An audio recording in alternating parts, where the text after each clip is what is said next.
First of all, I'd like to thank Northern Plains Resource Council for their efforts in being diverse and inclusive.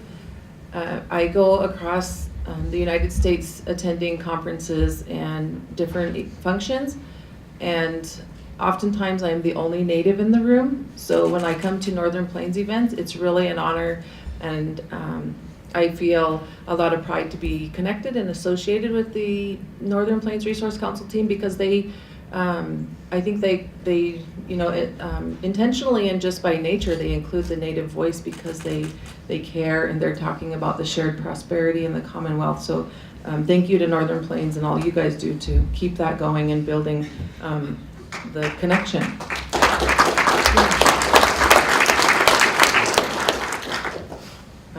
And again, I'd like to take the time to mention and ask everybody to think of our brothers and sisters over in North Dakota with the no DAPL, they're calling it. I'm not very familiar, but as all of you have seen, President Obama finally made a statement in support of the Standing Rock Sioux, which is huge. So if you're not following it, look a little bit on social media or some kind of media. It's becoming up there. There's 4,000 Native Americans gathered to protect the water there and to protect their sacred sites.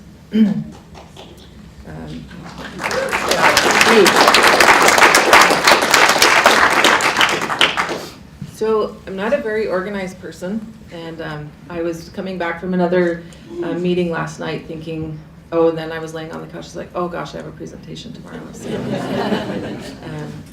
But I work best under pressure, and sitting here thinking, taking notes and thinking about what this is all about. And I've talked to Colin and Teresa and others with Northern Plains, and it's just so natural to what they're doing. And since I've been in the building and been with Western Native Voice, it's just been a natural movement. So, talking about impoverished to empowerment, and talking about leaders and what are leaders for us. Leaders are people who build other people up to lead. We're not at the front of the line. We're exactly what Northern Plains does. We're building other people up to lead this movement and lead what we all care about, and that's protecting our water and our land for our kids for tomorrow. I guess I'll go into a little bit about an introduction of myself. I was born and raised on the Blackfeet Reservation by a single mom. I'm the eldest of five siblings. Oftentimes, my homes, we wondered where our next meal was coming from. There was often multiple people living in one family or in one house, or multiple families living in one home. But as a little girl, I didn't think about that stuff. I just thought that was just the way life is. You just live with people sleeping on floors and couches and all over the place, and maybe 3 or 4 or 5 little kids in one bed. I just thought that was the way everybody lived. I grew up on the back of a horse. How much better could life be, right? For me, that was the beauty of it. My punishment was being grounded from the horses. And once we learned how to once we learned to sneak the bridles out of the barn and then go catch the horses and ride, we thought we were sneaky. Then the punishment was the bridles were taken away from us. So what did we do? We found baling twine and we made bridles. Right? We always found a way to get away from our punishment and to get back on the back of a horse, because that's what we love to do. I feel that is what has kept me going through all the adversity that I seen growing up, and I still see as an adult on the reservation. I never thought about anything beyond those reservations. I didn't even know there was reservation boundaries. I just thought, that's all I thought. I never thought beyond that. I didn't get to go to fairs as a little kid. I didn't get to go to the city as a little kid. All I knew was that ranch that I grew up on and that little community of Browning that I went to school in. That's all I knew. And until my mom thought I was misbehaving, and she sent me to go live with my dad down the road in Absaroka, Montana, which I probably was misbehaving. And that's when I left Browning and got to see something besides Browning. Little town of Absaroka, foothill of the Beartooth, up by the Nye mine. And I got to see something a little different than what I was raised in. Still didn't really draw the connection, being a high school person, or a high school age student, I thought I knew what the world was about. Which I didn't. My life took some turns for the not so good and some for the good. and went into school, graduated with my bachelor's in human biology a little later down the road, and then decided it's probably time to grow up, and I was 30-some years old. I can't even remember, not too long ago though. And I came to Billings and was doing some medical coding and billing. And then I was asked to come work for Western Native Voice. I started as a data entry technician, or just went and did data entry because I could type fast. So I did that, and I stuck around for a few years, well, a few months, and now I've been executive director of this organization for about 2 years. And what this organization has helped me find that my voice does matter, because when I did come to this organization, I didn't vote. I didn't care to vote. It was disconnected. Those people didn't care about me. They didn't know what my issues are. They didn't know anything about what would help me or what would make my life better. So I didn't vote. Like I said, I was probably 36 years old and had only voted once in my life, and that was in 2004.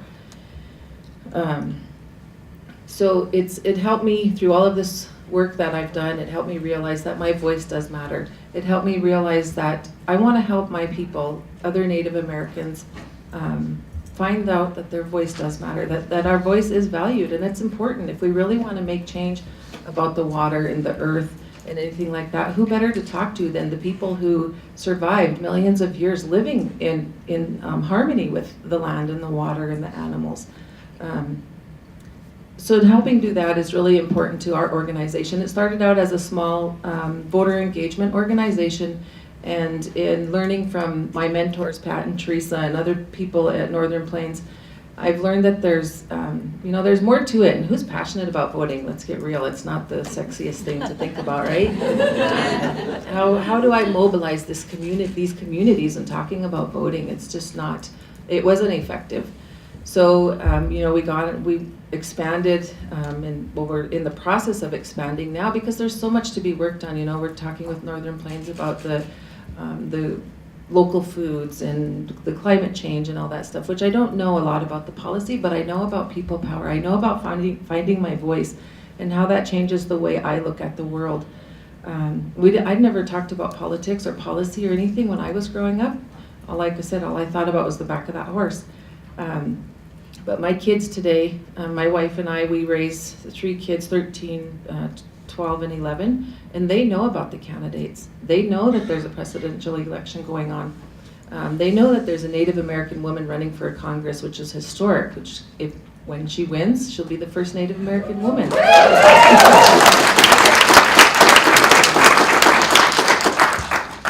So it's empowerment. Like, I'm empowering my kids to be leaders, to know what's going on in this world, and to know that their voice does matter.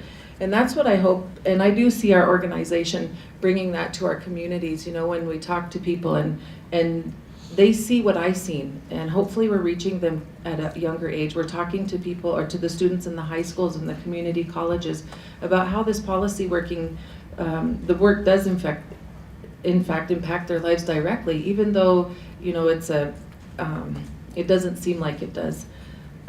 Native Americans, we're the first ones here. We're the last ones to get the right to, or become citizens. We became citizens in 1924, after everybody else. How does that make us feel as Native Americans? Not very good, right? And then finally, kind of got the right to vote in 1965, but we're still fighting for that right to vote, as well as other people of color across the nation. So we're still fighting to, get the equal rights as everybody else, as the white man has, because women are still fighting for the rights too. I as a woman, you all as women, we're still not paid equal pay. We're not able to make choices of our bodies the way we should be. So we're still all fighting for that. But I think the beauty of what all this is about is it's bringing people together to talk about all of it.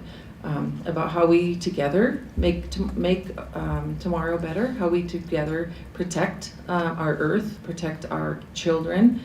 We all know that there's a lot of abuse with the children. Human trafficking is one of the issues that I've been approached about lately a lot. It's in our communities. It's right here in Billings, Montana. It's on our reservations. It's there. our young children are being stolen and sold for whatever it is that they do. So it's just bringing it all together and talking about how we raise our voice. I have a little, I think I'm getting out of time, but a little experience to share, a little story to share with you about Western Native Voice. There was a bill going through for Medicaid expansion here in Montana in 2015. And the bill that we all wanted was defeated. So the bipartisanship was shown through in our legislature, and there was another bill that was proposed. And Western Native Voice played a significant role in that. We brought Native Americans to Helena from tribal government to healthcare providers to just us citizens like you and I. And there was like 7 hours of testimony for proponents of the bill, and I think maybe 2 minutes, or it was very short for the opponents. Anyways, the bill was defeated like 2 minutes after. But the number of people we had in Helena, I was told, I'm new to politics and policy, but I was told that they had never seen that many Native Americans come together and testify for something that unified them. It affected all of their lives. So, that made me feel really good about the work that we do at Western Native Voice. We brought people together of all income levels and races, and it was everybody. It was Montana that was there. It was Montana that was raising the voice. It was Montana that was asking for basic access to health care for the group of, and I don't know how many of you know, but Medicaid expansion, it was for working people, parents, non-parents, single, married. It was for people working. It wasn't people who were just sitting there asking for handouts. It was people who were working. So it was taking care of each other.